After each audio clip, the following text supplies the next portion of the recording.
What's up, everybody? Welcome to Let's Dig the podcast. So the big What's question for today Uh-huh. for us is, what type of sex is allowed in the marriage bed? Woof. What type of sex is allowed in marriage, in our bedroom? Matter of fact, we only do, It's a heavy question. it's a heavy question. We only do two things in our bed. 2 S's. We only do two things in our bed. But we're gonna have this conversation real quick. And this is honestly a segue from our last two conversations. Right. We've been talking about just how God sees marriage. Yep. When it comes to being a wife, when it comes to being a husband.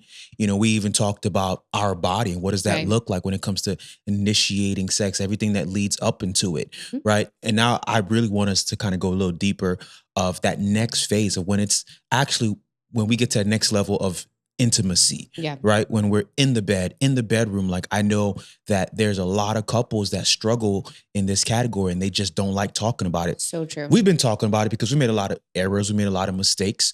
You know, today I want to talk about a few things. I want to talk about, you know, what does it look like to have conversations about porn?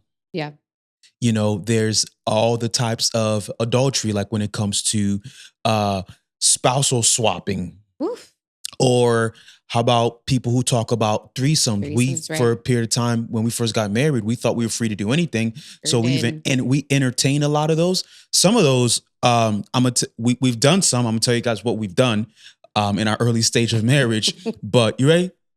Yeah, let's dig. Let's dig. Let's dig. The other day I was telling someone about how you always say that, like, the bedroom is only for 2 S's. And I was talking to this friend and I was telling her about, like, man, sometimes though I just want to watch TV and eat a snack in bed. And she was like, oh, that's the other S. And I was like, no, but I think we should add. So 3 S's: sleeping, sex, and snacking. Okay, I'm sorry, guys. She gave it away in a horrible way. So I always say, hey, in our bedroom, we only do two things and they both start with an S. That's kind of how I always say it. You always say that. I always say like that. In our bedroom, we do two things and they both start with an S. So we don't have a TV in our room. And I feel like sometimes I just want to lay in my bed, watch TV and have a snack. And so she gave it to you guys really quick. She just threw it in there. Our bed, we do two things in it. All right. They both start with an S. All right, try to imagine, try to guess, but I was going to say that, but she already threw it in plus a third one. Like, okay. I thought it was cute. I thought it makes sense. It does make sense. Girls but just want to eat snacks in bed. I love it, but I'm like, you gave away the 2 S's so quick, so fast. Like, I didn't know we were holding it as a secret. It's not a secret. I'm talking about, let's lead up to it. Anyways, it's fine. Let's talk. Are you sure? You gonna start over? No, we're not going to start over unless you want to. Listen, guys, this is how it works. My brain and his brain work so differently. And we think like, okay, we have a plan. This is what it is. But when I talk about something different than his perspective or how he would lead up to it, then he's like, wait, what are you doing? And I'm like, we talked about this. I know we talked about it. And our style of communication is so different. It's so different. To me, different. I'm like, I want to lead up into it and like drop the bomb. You're opposite. You just drop the bomb and then explain on the back end. So it's fine. I love you. And we both have our different styles of communication. Right. So that's fine. And we didn't talk about how we were going to even lay out some of the stuff we're going to talk about today when it comes to. We definitely didn't say, and this is how we say the 2 S's. Which I did not know you were going to talk about it because that's typically my thing. So I didn't know you was, hey guys, so Pierre has this thing. He says, I only do 2 S's in the bedroom. I'm like, what? I don't say that. It's fine.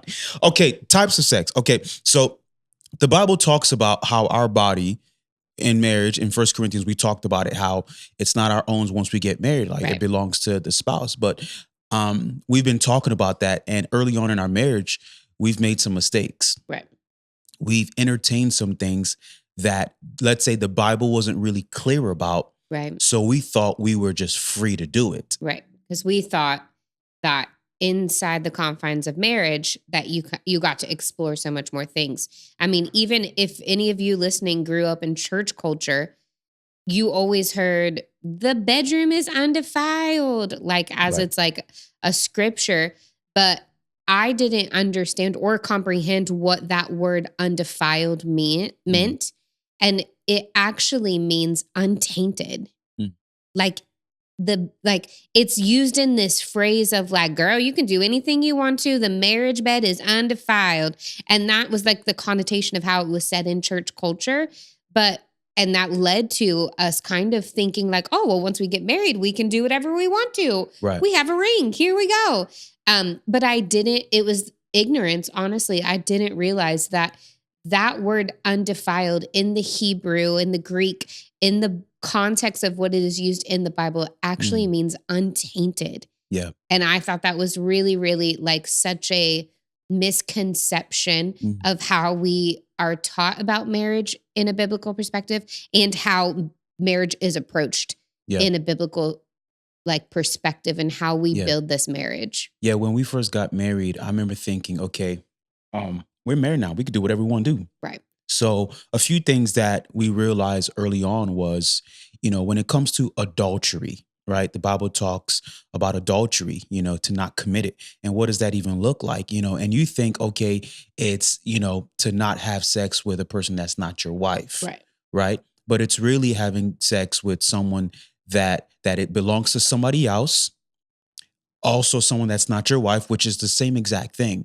But what I'm saying is like growing up and getting married, you kind of blurred the lines thinking of just like, what if the other person gave you their wife? I see what you're saying. That's what I'm saying. So you start finding all these loopholes. The Bible doesn't talk about spousal swapping. So you start thinking like, well, what if both couples have an agreement of like, hey, we want to spice things up, which all that is, it's all demonic. Just it really is. Like how it's all influenced. But what I'm saying is like the trick that you play in your mind of like what the Bible doesn't clearly say, doesn't use the word spousal swapping, right? But it's still adultery, and it is prohibited. It's for us to not commit adultery, right? Spousal swapping is not allowed in the bedroom. And early on in our marriage, we had some friends in our lives, some couples that once we'd go out to dinner and we would start laughing and entertaining the idea, but then trying to see like, are you guys joking? Who's joking? Ha ha ha, kind of funny, but that'd be crazy though, huh? And like, these ideas and these thoughts in which I realized opened up our minds. Yeah.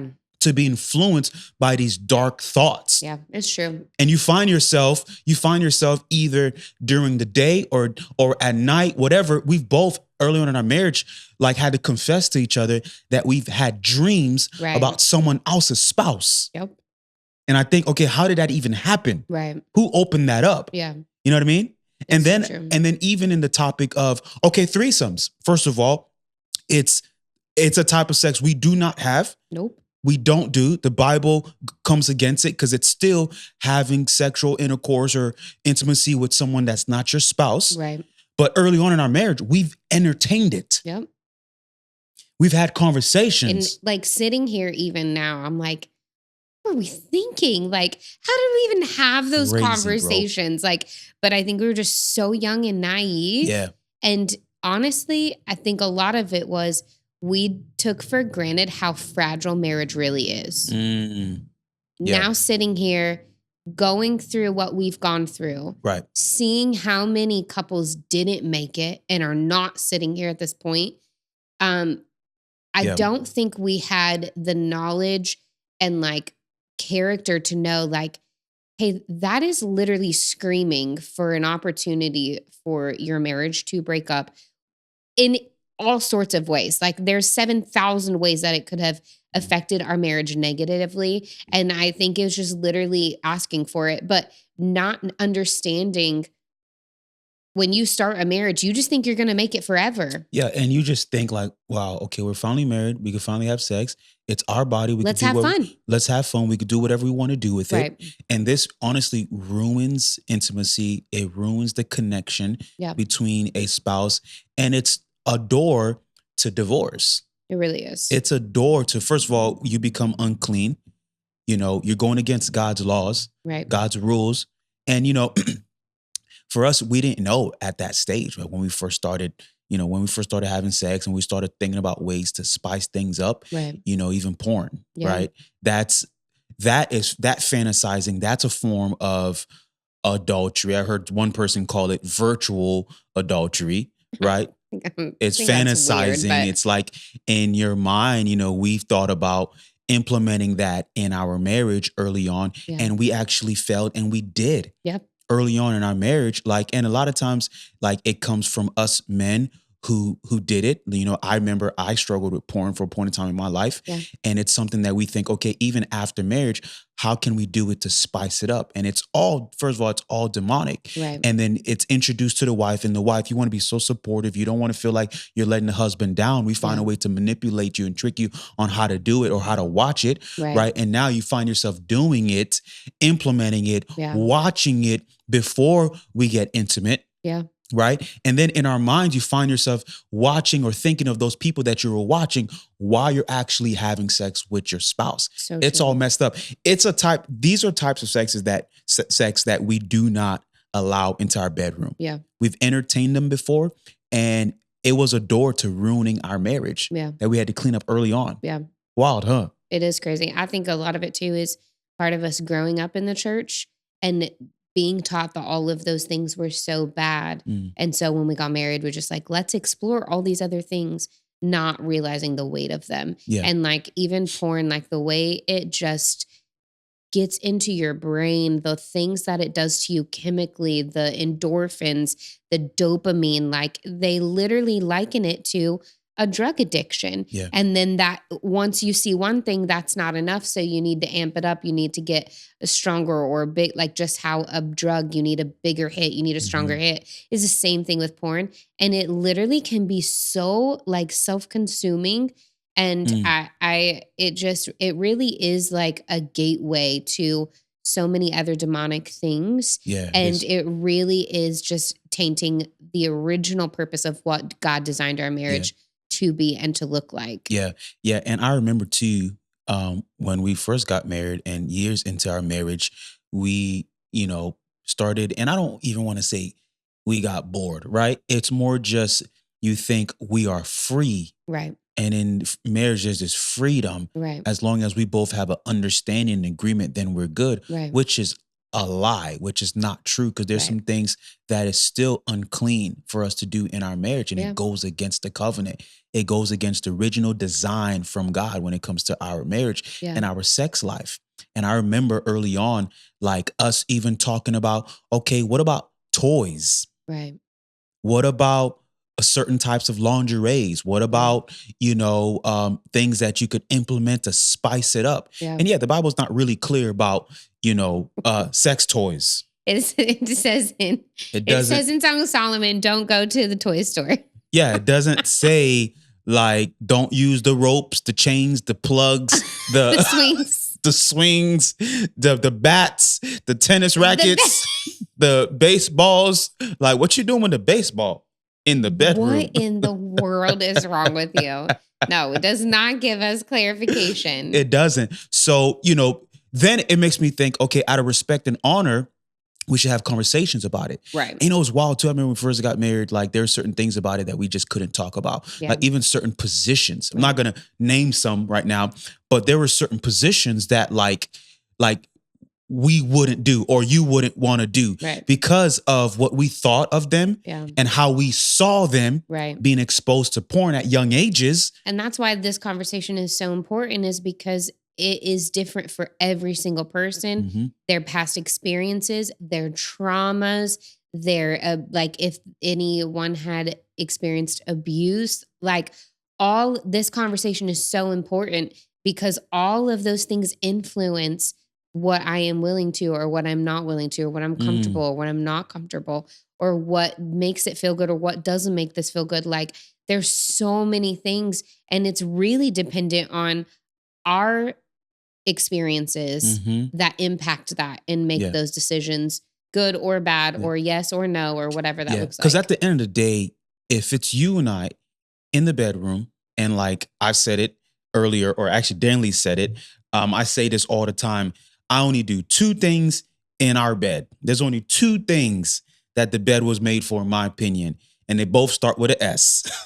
One is sex and one is sleeping. Snacks. No, it's not snacks. If you want roaches to come and bugs to come and find you. Like what you got snacks in your bed for? No judgment to people who do that. There's only two things that I feel like a bed is made for: sleeping and sexing.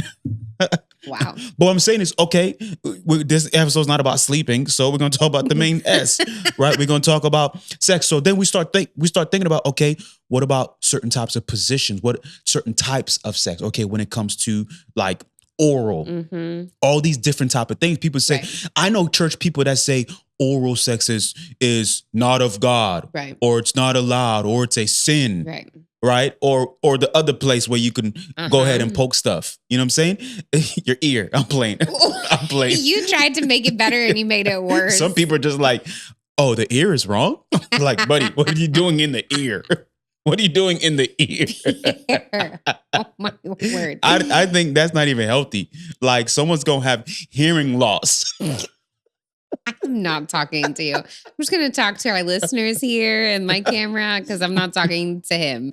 I do think, though, like even just hearing that definition of undefiled, it puts a completely different filter on all of the things that can come into the bedroom and what you can do in the bedroom and what you can choose in the bedroom and what you can wear in the bedroom and what you can bring into the bedroom.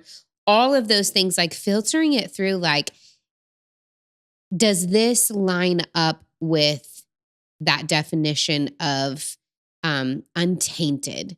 Like, does this fall in that category of this is not tainting what God designed sex in a marriage to be? Yeah.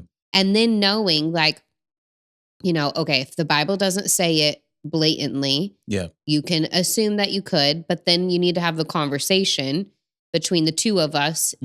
Is this a green light or a red light?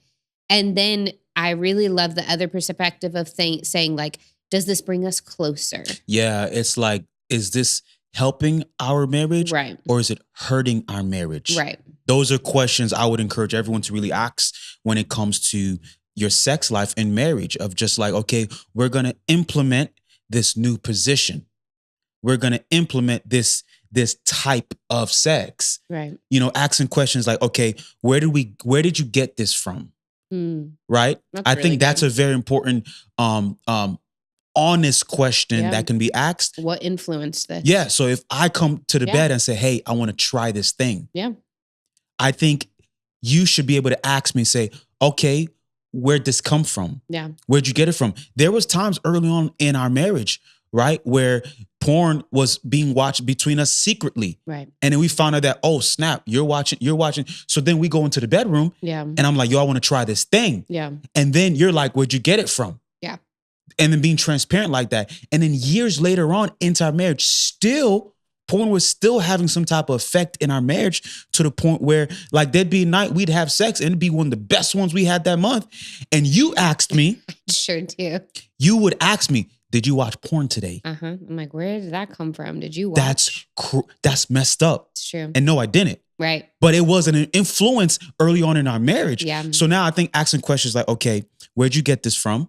Why are we doing this? Yeah. And will this bring us closer? Yeah. Will this help? Or I heard another person say, well, is this helping or hindering? That's good. Those are things to think about. Yeah. You know what I'm saying? And I think a lot of it goes back to what you said earlier of, oftentimes it's the husband trying to influence the wife to try more things or do more things or come out of their comfort zone. And this goes back to women. You have to speak up. You have to use your voice. You have to say, I'm not comfortable, or that doesn't feel like it helps us. I feel like that is more, hurtful to our marriage, to our connection. There's so much importance in both voices being heard. Yeah. Because it is more often that a husband would influence his wife to, hey, try this thing. Hey, try that thing, like whatever.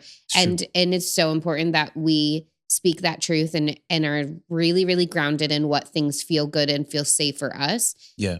And then while we're in this topic, the other one that does not happen, and that shouldn't happen in anyone's bedroom, is rape. Yeah. And that is a no-go, that the Bible says everything that you do in a marriage should be consensual. And it has to have approval from both persons. That's right. That there is no place for a man to think he has, that control over his wife's body. Right. Like we said in the last episode. Right, and you're just going to take sex. Right. That's rape. guy. And that's not okay. It's not okay. Never okay. We And don't- vice versa. yeah. Not to be sexist and think that it only happens one way. It happens Yeah. both ways. Yeah. More so on one side than the other, but it can happen both ways. Yeah. And it's just not okay no matter what. Like consensual is a baseline. Yeah. So rape is not okay. You don't just take sex from your spouse. Right. Like some dudes get off on that. Some dudes enjoy that. There's a thrill about taking it, and you're sick if you do that. Mm-mm. And let us know who you are. Deliverance. I want to pray for you, but it's not allowed. You know, that's it. It goes against the will of God. Yeah. Right. We talked about that. So like adultery, right? Spousal swapping. We said that. Threesomes, things like that. Porn is the number one thing that I would say, please, guys, everyone that's listening, men, women, you do not bring it into the bedroom. Yeah. In the marriage bed, you do not. It can ruin your marriage. It has you in a place where you're now having sex with your spouse, but in your mind, you're having sex with someone else. So it opens up the door for demons. Then you find yourself at night, you're like, okay, I was having sex with some type of weird demon in my dreams because you opened up a portal. You got involved with sex, fantasizing, and porn. All that stuff is fake, bro. It's actors. It's a production. Right. It's production. It Like is not real. they're editing it here and there. They're on all types of pills and stuff like that to keep going. Bro, why do you want to go for 45 minutes? Oh my gosh. Like, Why? I'm trying to go to sleep right now. I'm tired. What in the world? But it ruins marriages. Yeah. And so the things that the Bible isn't clear about when it comes to like oral and these positions, things like that, I believe it's between the man and the woman for us to come with a clean, pure heart. Yeah. Not influenced by the world. Right. To come and say, hey, can we try this thing? For the one person to say, okay, where'd you get this from? And then for us to say, I feel like it'll be closer, will make us closer. Or I feel like this could be really cool. Or let's say we say, hey, I've been getting bored.